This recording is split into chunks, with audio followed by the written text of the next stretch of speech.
Ever wondered why some people pay more for their Medicare premiums than others? It's all about a little something called IRMA, or Income-Related Monthly Adjustment Amounts. This is an additional charge that some Medicare beneficiaries might have to pay on top of their regular premiums. This additional charge is determined by your Modified Adjusted Gross Income, or MAGI for short. You might be thinking, what does that mean? Well, simply put, the higher your income, the higher your IRMA charge. Let's visualize this with an imaginary chart. Picture a series of income brackets, each associated with a specific IRMA charge. As you climb up the income ladder, you fall into higher brackets. And just like climbing a staircase, each step up comes with a higher IRMA charge. This means that if your income takes a leap, your IRMA charge takes a leap too. Now you may be asking, why is this the case? The answer lies in the principle of progressive taxation, which is the backbone of our tax system. This principle states that individuals and couples with higher incomes should contribute more towards public services, in this case, Medicare. This is why they fall into higher income brackets and therefore face higher IRMA charges. It's also important to note that these brackets are not set in stone.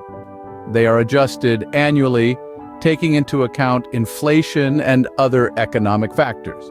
So it's a good idea to keep an eye on these changes and factor them into your financial planning. In conclusion, the Medicare IRMA is a reality for many Medicare beneficiaries. It's a progressive system where higher income leads to higher charges, and while this might seem daunting, remember that understanding how it works is the first step towards navigating it effectively. So it's clear that as your income increases, so does your IRMA charge. Now that we've got the basics down, how can we navigate and potentially lower these costs? One way is by strategically managing your income. You see, if you're on the cusp of a higher income bracket, you might want to consider adjusting your investments or delaying certain income-generating activities to stay within the lower bracket. Think of it this way.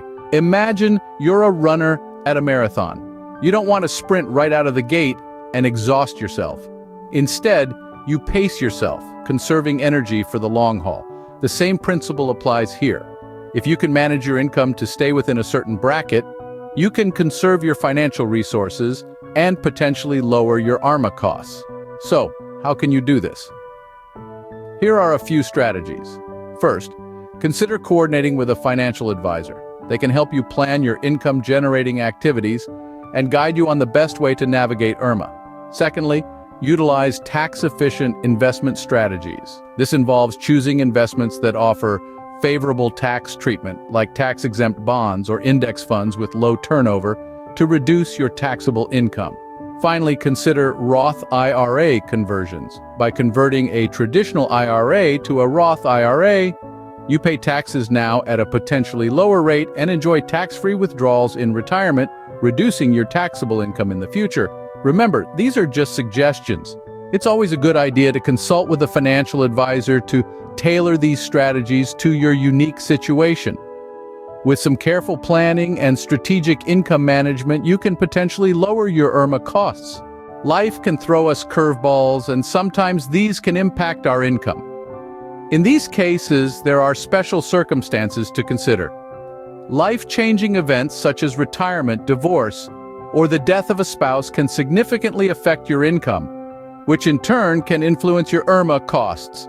For instance, if you retire and your income drops, you might move into a lower IRMA bracket, or perhaps a divorce results in a decrease in your household income, affecting your IRMA. The death of a spouse, too, can bring about a change in your income and subsequently your IRMA costs. In these situations, you may be eligible for a special enrollment period. This period allows you to adjust your Medicare plan without penalties. It's crucial that you contact your local Social Security office to discuss these specific circumstances and explore your available options. Remember, your circumstances are unique, so it's always best to seek personalized advice. And there you have it, a clearer understanding of Medicare IRMA and how to navigate it. We've unpacked the reason behind varied premiums, explored strategies to potentially lower IRMA costs, and discussed how life-changing events could impact your Medicare premiums. Remember, every situation is unique, so it's essential to consult with a financial advisor or Medicare expert to tailor these strategies to your specific needs. Thanks for watching, and we'll see you in the next video.